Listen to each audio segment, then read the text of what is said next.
Troubles for a transplant patient in central Pennsylvania. Her life-saving procedure is now on hold, and the reason for that is our top story on Newswatch 16 at 6.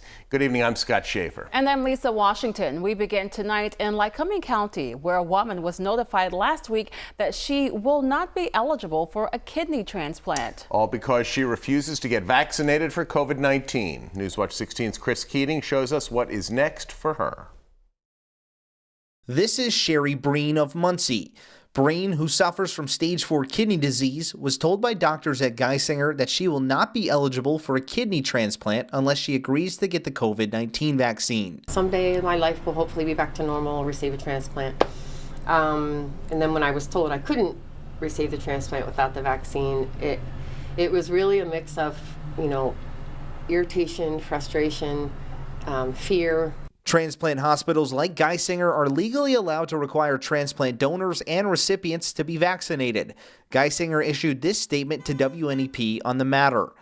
Based on overwhelming data and recommendations from countless experts, including our own, we have decided to require all transplant patients receive the COVID-19 vaccine. Breen started dialysis 6 years ago and has been on a kidney transplant list ever since. She also highlighted that she has a long line of health complications, including Lyme disease. The hope eventually was that I would receive a kidney transplant to relieve me of dialysis. The life expectancy on dialysis is about 6 to 8, maybe 10 years. According to Breen, she is immunocompromised and fears that the long-term effects of the vaccine will harm her.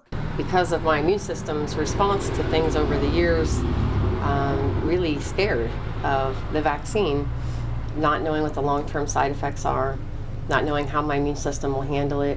Not all transplant hospitals require recipients to be vaccinated against COVID.